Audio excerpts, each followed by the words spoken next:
Greetings and salutations, everyone. My name is Kirk, and welcome to my YouTube channel. Today, I'm going to be talking about my tight end and quarterback rankings for Week 7 of the 2023 fantasy football season. Over the course of today's episode, we're covering all topics related to those two positions, beginning with matchups, talking about which defenses thus far this season on average have been allowing the most fantasy points to opposing tight ends and quarterbacks, so that we can identify the most advantageous matchups going into Week 7. After which, I'll talk about my top 16 rankings at both individual positions, sharing with you guys my thought process and opinions, while also presenting statistics in order to justify these current rankings. A couple reminders: if you're looking for a specific player, there are timestamps down in the description of the video. While you're down there, be sure to leave a like on the video and also subscribe to the channel if you have not yet already. We're making daily fantasy football content for the entirety of the 2023 season with the singular purpose of trying to help you win a 2023 fantasy football championship. Of course, whether it is today's rankings video, tomorrow hidden gems, Saturday afternoon live stream, Sunday morning live stream starting at 7 a.m. Pacific Standard Time, all this content in order to help you guys out on a weekly basis. So if you have not yet already, be sure to subscribe. Thank you very much. Also, at the end of today's video, I'll be putting together a Underdog Pick'em slip for tonight's game between the New Orleans Saints and Jacksonville Jaguars. So for those of you who are interested, be sure to go ahead, travel down to the description of the video and check out Underdog Fantasy, because at this current moment in time, if you sign up using code Andrew and make a first-time deposit minimum of $10, not only are you going to get a first-time deposit match up to $500, you're also going to get my rankings sent to you every single Sunday morning for the remainder of the season. These rankings are by position, by tier, includes flex rankings, half PPR, full PPR, of course, rankings that are not included throughout the videos over the course of the week, available to you every single Sunday morning from my email directly to yours. So for those of you who are wondering if you're eligible to take advantage of this opportunity, be sure to check out the map to the right side of the screen to determine your eligibility based on your current location. Of course, draft responsibly via Underdog Fantasy. And if you go ahead and sign up and make that first time deposit before tonight's game, you can take advantage of Derek Carr, 0.5 total yards, and include that within a pick'em slip for tonight's game. Of course, draft responsibly via Underdog Fantasy. Thank you very much for the support. I appreciate it. All right, let's talk about the tight end position for Week 7. As you guys can see, thus far this season from weeks 1 through 6, the Denver Broncos, New York Jets, Los Angeles Rams, and of course Philadelphia Eagles, they are allowing the most fantasy points to opposing tight ends thus far this season on average in terms of receiving statistics isolated. That's receptions, receiving yards, and receiving touchdowns. Of course, we all want to take advantage of these overall matchups, primarily because the tight end position has not been consistent at all thus far this season. Outside of the elite level players, if you're starting another one of these tight ends, the run-of-the-mill tight ends that truly do not get enough opportunity within this league, you are really hoping for a touchdown. So we absolutely want to go ahead and take advantage of these matchups on hand going into the given week. Now, despite all of these great matchups, there are still tough matchups at the position that oftentimes we want to avoid. We're talking about the Baltimore Ravens, Arizona Cardinals, Buffalo Bills, San Francisco 49ers, who have been really tough against opposing tight ends thus far this season. But this will not stray us away from playing guys like TJ Hockenson or Sam LaPorta, as they are a part of the elite level. But some of these other options, for example, a Noah Fant taking on the Arizona Cardinals, not truly interested in that. And another one being Hunter Henry taking on the Buffalo Bills. I'm not excited about that matchup unless he scores the touchdown. Either way, just wanted to give you some perspective on the matchups. I'll be referring to these statistics over the course of today's video, but let's go ahead and let's talk about my top 16 tight end rankings for Week 7 of the 2023 fantasy football season, beginning with our number 1 in the Kelce tier, Travis Kelce. This will probably be the only player that will ever reside in the S tier for the remainder of the season. And obviously, he's a set it and forget it kind of player. You drafted him in the first round for that reason. The only thing I wanted to mention prior to moving on to our next player is the fact that in the last 5 games that Travis Kelce has played against the Los Angeles Chargers, he has been averaging 21.92 half PPR fantasy points per game. He has scored 6 receiving touchdowns in the last 5 games against that Los Angeles Chargers defense. I'm expecting another high upside performance from him in the given week. Moving on to our number 2, we have Mark Andrews. Mark Andrews takes on the Detroit Lions. The Detroit Lions defense is one of the best in terms of stopping the run. From weeks 1 through 6, they have allowed 45, 62, 45, 29, 67, and 35 rushing yards to opposing running backs thus far this season in each of those individual games.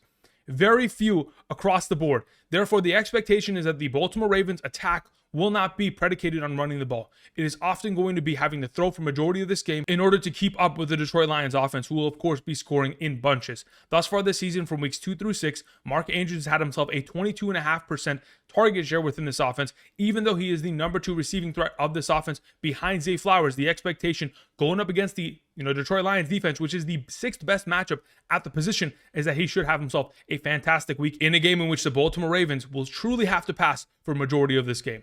Moving on to our number 3, we have Sam LaPorta. Despite the calf injury that popped up late throughout the week of practice in week 6, he was still able to play against the Tampa Bay Buccaneers, and in that game had himself 11 total targets. Was only able to haul in 4 of those total targets for 36 receiving yards. But ultimately, the opportunity is going to continue to be there, especially considering all the injuries that we are seeing take place to the Detroit Lions backfield. I mean, Jahmyr Gibbs dealing with an injury, David Montgomery is expected to miss, and Craig Reynolds, of course, yesterday did not even practice. There is an expectation that this offense will have to throw for majority of the game, even though it is one of the more difficult matchups at the position. Really, the Baltimore Ravens haven't played against any elite tight ends thus far this season. They've taken on Dalton Schultz, Irv Smith, Kylan Granson, David Njoku, Connor Hayward, and Chigoziem Okonkwo. They have not played against an elite tight end of the caliber of Sam LaPorta. My expectation is for him to have himself a fantastic week in a game in which we're expecting the Detroit Lions to pass for majority of the contest, primarily because of their running back injuries. Moving on to our number 4, we have TJ Hockenson. He will have himself a very difficult matchup on hand taking on the San Francisco 49ers, but luckily for him, 5 of his last 6 games this season have consisted of 8 or more targets. He was the target leader of this offense in the absence of Justin Jefferson, and we're hoping that's going to continue to be the case, primarily because going into Monday night's game against the San Francisco 49ers, it is not an easy contest at all, especially considering it is Kirk Cousins on primetime television, Monday Night Football. In the last 12 games that Kirk Cousins has played on Monday Night Football, he is 2-10 in terms of his win-loss record. On top of it, 4 of his last 5 games, Kirk Cousins on Monday Night Football has consisted of a 50% passing completion percentage. The expectation is struggles for this offense, but nonetheless, TJ Hockenson will see himself a high volume of opportunity and upside. Moving on to our number 5, Darren Waller. Finally, Darren Waller is beginning to pick it up every single week. And if it wasn't for the fact that there was a little bit of a pass interference on the final play of that game, Darren Waller hauls in a touchdown and wins the New York Giants that game. Unfortunately, wasn't able to do so. But going into this upcoming week, regardless of whether it is Daniel Jones or Tyrod Taylor, in the last 2 weeks, we have seen him see a high level of overall opportunity, which makes me very confident in starting Darren Waller for another consecutive week here. In the last 2 games, of course, the Washington Commanders, which he'll be taking on this week, they've given up their fair share of points to opposing tight ends. Most recently, against the Atlanta Falcons tight ends, they gave up 9 catches, 88 yards, and 2 receiving touchdowns. Most recently against the Chicago Bears, 7 receptions, 52 yards, and a receiving touchdown. The Washington Commanders have had a tough time stopping opposing tight ends. The hope is that, of course, Darren Waller will be able to take advantage of this opportunity regardless of who's playing quarterback for the New York Giants. Moving on to our number 6, George Kittle. If, in fact, we're not going to have Christian McCaffrey and Deebo Samuel suiting up on Monday night, there is an expectation that George Kittle could have himself another big performance. In the absence of Brandon Ayuk in Week 3, we saw George Kittle put together a performance on Thursday Night Football in which he had 9 targets, 7 receptions, 90 receiving yards, and 12.5 fantasy points and a half PPR. In the last 8 games of his career that he has played without Deebo Samuel, he has averaged 16.7 fantasy points per game. On a per game average, that's 7 targets, 5 catches, 82 receiving yards, and a receiving touchdown per game over the course of those last 8 games without Deebo Samuel. The expectation is a big week if, in fact, the other receiving threats of this offense aren't available. And even if they are available, perhaps they'll be at a limited capacity, which will only open up more opportunity for George Kittle within this offense.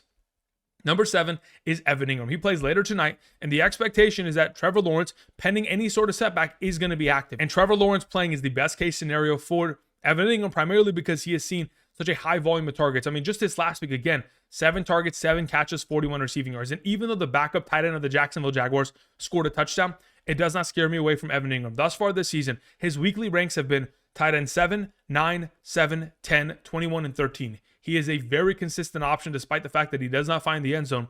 And even against a difficult matchup with the New Orleans Saints, the expectation is a lot of short dump-off passes from Trevor Lawrence because he will probably be a little bit immobile due to the injury that he is dealing with, and he'll continue to send the ball in the direction of Evan Engram and Christian Kirk for majority of tonight. Moving on to our number 8, we have Kyle Pitts. Kyle Pitts, for 2 consecutive games, over 10 fantasy points. I went ahead and I looked at the history of Kyle Pitts' career, and he has only one other time in his career had back-to-back games of 10-plus fantasy points ever. I mean, that was going back to 2021, weeks 5 and 7. He had a bye week in between, but those 2 games back-to-back, of course, 10-plus fantasy points throughout those overall contests. Yes, his consistency hasn't been there, and it primarily has to do with the fact that the quarterback play has not been great from the Atlanta Falcons, quarterback options over the course of the last 3 seasons. But nonetheless, going into the matchup against the Tampa Bay Buccaneers, we're hoping that the consistency of targets, opportunity in the red zone will continue to maintain, even with Jonnu Smith within this offense garnering himself a high volume of targets. They're being used separately. One's playing in the slot, one's playing out wide, while the other one is playing in the inline. The hope is that Kyle Pitts could have himself a 3rd consecutive game of over 10 fantasy points, but again, that's wishful thinking. Moving on to our number 9, Dallas Goedert. Dallas Goedert is dealing with a little bit of a groin injury going into this upcoming weekend's game against the Miami Dolphins. The hope is that he will be active and ready, and so will Devonta Smith. If the Eagles will have all of their primary starters available and healthy, this is going to be a shootout of a game. Like I mentioned yesterday with A.J. Brown, with Tyreek Hill, the expectation considering how well the Miami Dolphins have played in the first half of games, nearly scoring 21 points per game in the first half, while of course the Philadelphia Eagles are averaging nearly 14 points per game in the first half. This should be a shootout between these two teams, and if Dallas Goedert is ready, it is a very advantageous matchup considering the fact that the Dolphins are allowing 10 plus fantasy points per game to opposing tight ends in a high scoring game with a lot of target opportunity going to Dallas Goedert in each of the last 2 weeks. Hopefully that momentum is going to continue in week 7. Moving on to our number 10, Jonnu Smith. Yes, we name our second Atlanta Falcons tight end because they continue to utilize him at such a high capacity. From weeks 2 through 6, Jonnu Smith is the number 8 overall tight end in a half PPR scoring format in terms of total points and points per game. In terms of his weekly rankings in the last 5 games, he has been tight end 17, 16, 3, 14, and 4. In terms of consistency, he is there. And as long as he continues to maintain that level of consistency, he's going to be in my top 10 rankings because I know I'm going to get myself 6 to 10 fantasy points from Jonnu Smith on a weekly basis, and I don't have to worry about it. And in comparison to other tight ends, I can't confidently say that. Therefore, Jonnu Smith is my number 10. Moving on to our number 11, returning from not only the injury, but now the bye week, Freiermuth at a full healthy capacity. He has an opportunity of taking on the third best matchup at the position against the Los Angeles Rams, who are allowing 12.57 fantasy points per game to opposing tight ends. Just to give you some perspective, in terms of tight end statistics gathered over the course of the last 3 weeks against the LA Rams, we saw the Indianapolis Colts tight ends, 6 catches for 107 and 2 touchdowns. Philadelphia tight ends, 9 catches for 121 and a touchdown. And even Arizona tight ends, 6 catches for 84 last week. The expectation with Deontay Johnson returning, with Pat Freiermuth returning, with his team coming off of a bye week, hopefully working out some of the kinks that really has forced this offense to struggle over the course of the season thus far, Pat Freiermuth should be a valuable option for fantasy purposes. If available on waivers, be sure to pick him up. Moving on to our number 12, we have Luke Musgrave. In each of the last 2 games that Luke Musgrave has participated in at a full healthy capacity, he has had 6 receptions. That is a great overall number. And now that he takes on the best matchup at the tight end position, taking on the Denver Broncos, allowing 13.65 fantasy points per game to opposing tight ends. Most recently, Chicago Bears tight ends, 10 catches for 111, 2 touchdowns. New York Jets, 7 catches for 81. Washington Commanders, 7 catches for 89 and a touchdown. Kansas City Chiefs, 11 catches for 138. Luke Musgrave should be a fantastic play this week. Moving on to our number 13, Logan Thomas.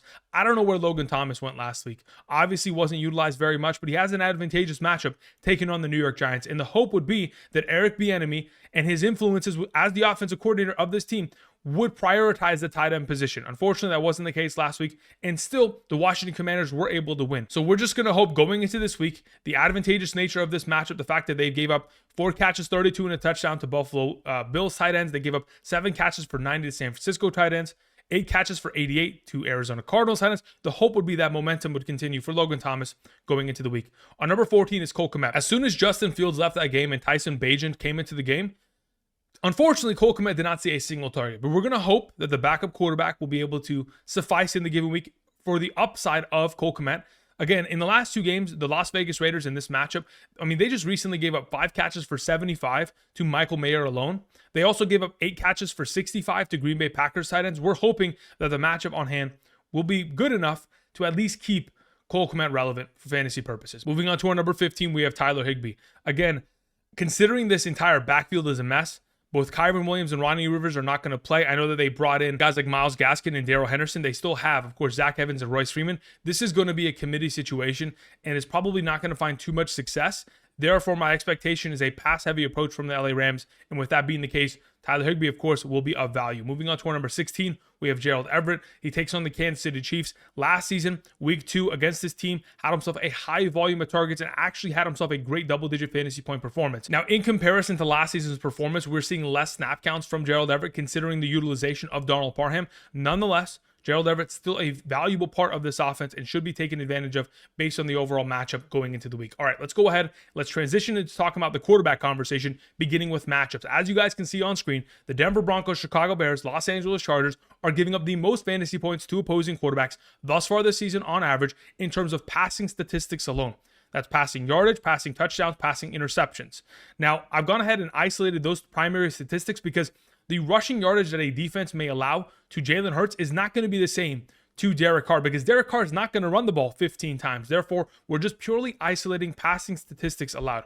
For Jordan Love taking on the Denver Broncos, coming off of the bye week, having prepared for them for this long, there should be a great game in comparison to what we've seen most recently from Jordan Love in his last outing against the Las Vegas Raiders. Nonetheless, a lot of these matchups are going to be taken advantage of by us. Some of these more difficult matchups, like taking on the Cleveland Browns. Again, nobody's playing Gardner Minshew unless you're in a 2 QB league and you just lost Anthony Richardson. The Buffalo Bills matchup, again, none of us are playing Mac Jones. San Francisco 49ers, that's a tough matchup. And they have forced the most interceptions thus far this season to opposing quarterbacks, 10 of them. 5 in just the last 2 games. Kirk Cousins on Monday Night Football could be an absolute interception machine. We're going to have to wait and see. Either way, just wanted to go ahead and present these statistics. I'll refer back to them as we progress throughout today's video. Let's get into our top 16 quarterback rankings, beginning with our number 1, Josh Allen. I know that Josh Allen, to begin last week, immediately sustained a shoulder injury. He's expected to be perfectly fine, but he certainly was battling through that throughout the entirety of the game. That's why Josh Allen didn't look like Josh Allen for the entirety of that game. Nonetheless, this upcoming week, he takes on the New England Patriots. It's one of the best matchups that he could possibly ask for, considering the fact that in the last 6 games that he has taken on the New England Patriots, including the playoffs, he is averaging 261 passing yards, 3 passing touchdowns per game, 40 rushing yards per game, and 25.43 fantasy points per game. I'm expecting a lot of upside in the given week for Josh Allen as our number 1. Moving on to our number 2, we have Jalen Hurts. Jalen Hurts, again, he takes on the Miami Dolphins. Like I mentioned earlier, if Devonta Smith is healthy, and so is Dallas Goedert, this is going to be a shootout of a game. To the extent in which Jalen Hurts, whether it's on the ground, through the air, is going to have to carry this team. Last week's loss was only the second loss that Jalen Hurts has had since the beginning of the 2022 season. Very seldom does this team ever find themselves on the losing end of games, and going up against a high-powered offense, it's going to force a lot of passing from Jalen Hurts, and if not passing, of course, he's going to be scrambling, gaining yards, gaining a touchdown on the ground, and finding himself a lot of success. Thus far this season, the Dolphins are the 8th best matchup at the position, and considering that's only passing statistics alone, and the fact that, of course, Jalen Hurts is coming off of another week in which he had 47 rushing yards, a rushing touchdown, over 10 fantasy points there.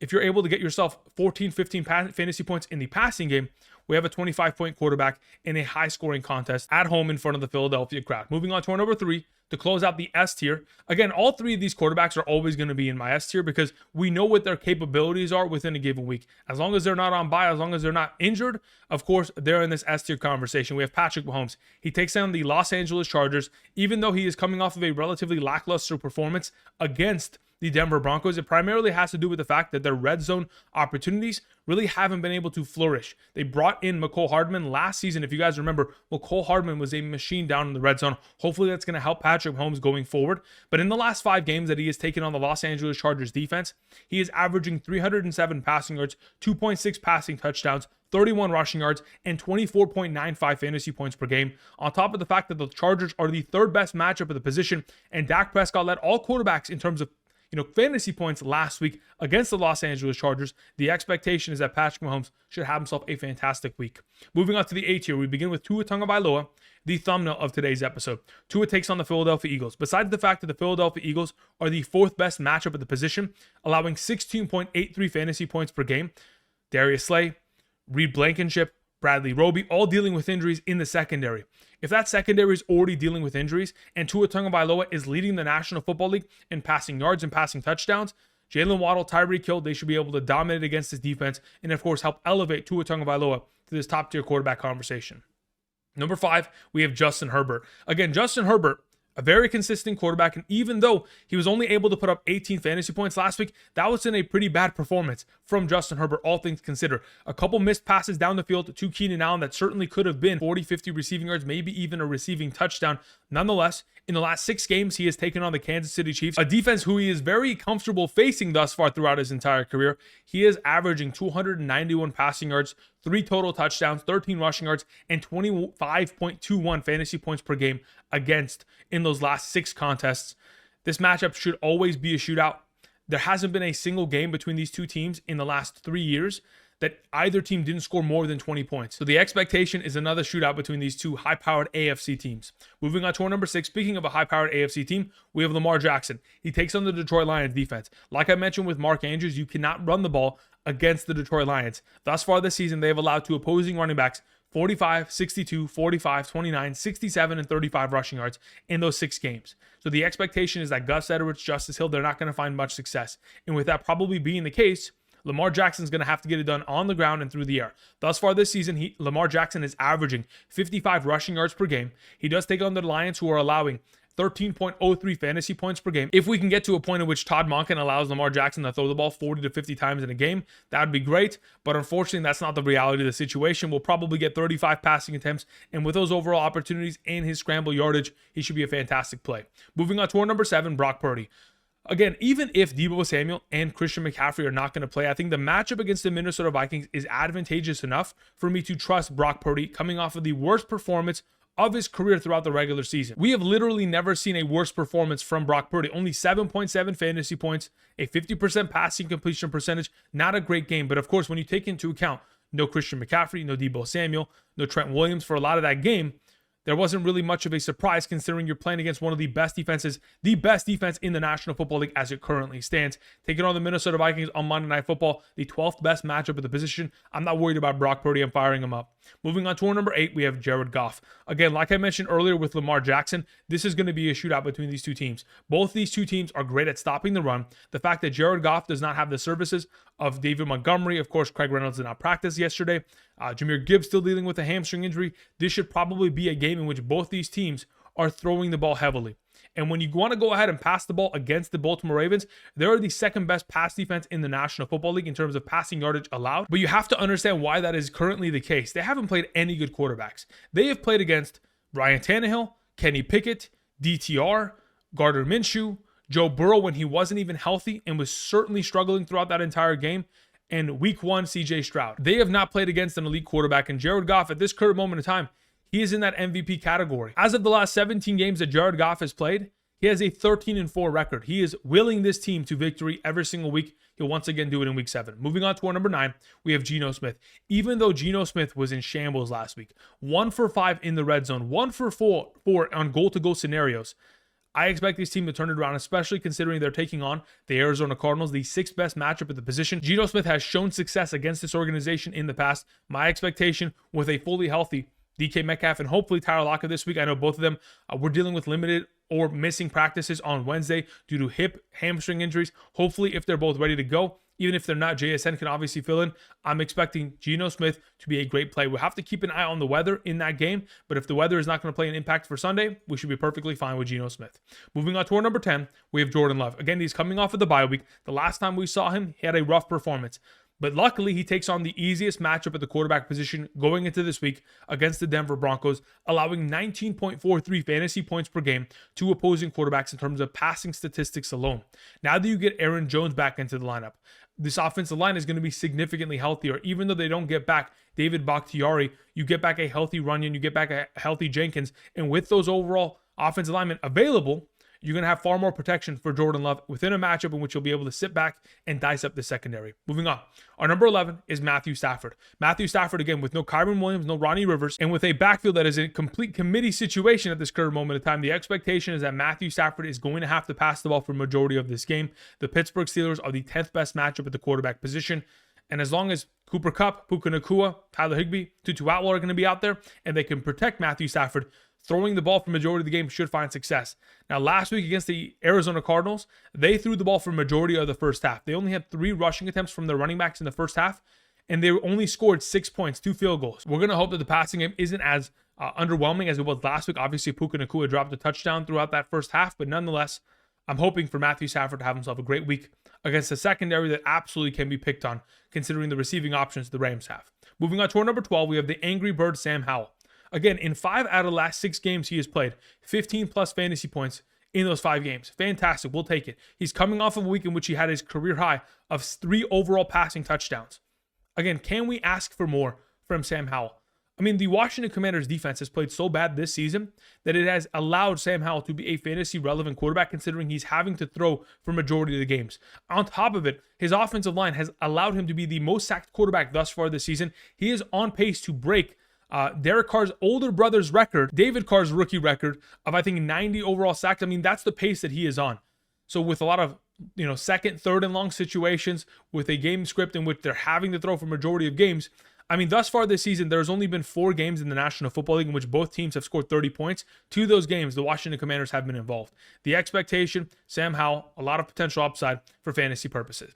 Moving on to our number 13, Trevor Lawrence. The expectation is that he does play today. And if he does, barring no setback in the pregame warmups, of course, I want to play him. Taking on the New Orleans Saints, the way to beat this defense is to throw the ball. And I expect that Trevor Lawrence in the pocket will be able to get the job done. If he's healthy enough to start on a short week, he's healthy enough to be in my lineup and, of course, have himself upside. Even though the New Orleans Saints have forced a lot of struggles upon opposing quarterbacks thus far this season, Trevor Lawrence should be perfectly fine within the given matchup. Moving on to our number 14, we have Derek Carr in the same matchup Thursday Night Football. The expectation is that Derek Carr and this offense should be throwing for majority of the game, primarily because the Jacksonville Jaguars have been so great in terms of stopping the run. Even with Alvin Kamara and Jamal Williams in the backfield, Derek Carr is probably going to have to throw for a lot of yardage. I mean, you go back to last week, Gardner Minshew had to throw for 329 passing yards in that game because they had to keep up. They were down 31-6 in the third quarter, and it may not get to that overall position, but if in fact it does, there may be a situation in which Derek Carr has to have 40 plus passing attempts for another consecutive week. And if that takes place, just like the last 2 games he has played, 16.32, 15.72, a solid quarterback play on Thursday Night Football. Moving on to our number 15, Baker Mayfield. Like I mentioned earlier this week in terms of waiver wire pickups, in the 3 games this season that he has played against mediocre NFC teams, the Saints, the Chicago Bears, and the Minnesota Vikings, he put up 16 fantasy points, 18 fantasy points, and nearly 23 fantasy points. In the other 2 games against the Eagles and the Detroit Lions, elite teams, he hasn't played well. This is a week against the Atlanta Falcons at home, a non-elite NFC team. The expectation is a great performance from Baker Mayfield and the boys. Moving on to the final quarterback I wanted to mention, we have Kirk Cousins. Even though Kirk Cousins had himself an underwhelming performance, we do have to give props to the fact that the Chicago Bears defense is playing better. That being said, Kirk Cousins, 2-10 on Monday Night Football. A 50% passing completion percentage in 4 out of the last 5 games he has played on Monday Night Football. The 49ers have forced 10 interceptions to opposing quarterbacks thus far this season, 5 in just the last 2 games. That in itself scares me with Kirk Cousins. Unfortunately, amongst all other quarterback options, Kirk Cousins seems like the best, even though it is a terrible position to be played in. Monday Night Football, elite defense, no Justin Jefferson. It is a bad situation. If Deshaun Watson's healthy, he takes the number 16 spot, and Kirk Cousins gets bumped, unfortunately, a couple spots here and there.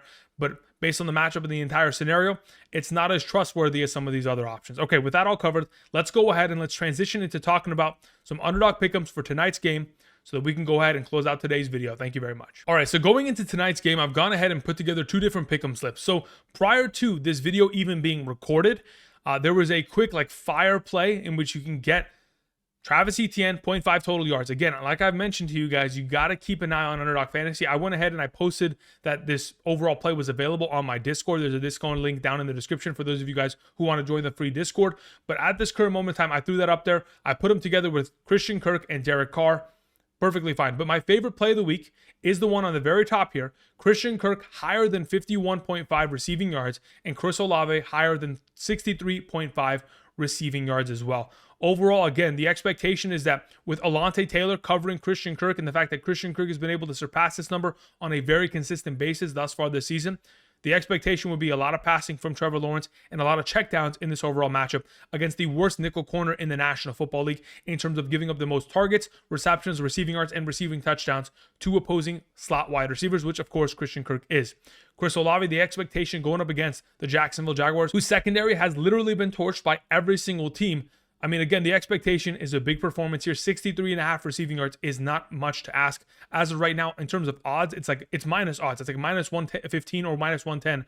So this is an overall positive play. These are the 2 that I'm rolling with. A $50 entry. I'm very confident this is going to hit. You can go ahead, follow fade, follow up with whatever overall pick'em slips you guys want to go ahead and put together. You can also take advantage of the 100K play with Marquise Hollywood Brown. Of course, we have the MLB playoffs, a couple great plays here. We have LeBron James going into year 21. Again, there are a lot of other, potential plays you can make. 0.5 total points for LeBron James. That's an automatic. You can go ahead, put that together with a bunch of other plays in terms of pick'ems going into the week. So go ahead, take advantage of the opportunity via Underdog Fantasy. Check that out today. Use promo code Andrew. And until next time, thank you everybody for watching, and I'll see you guys. Peace.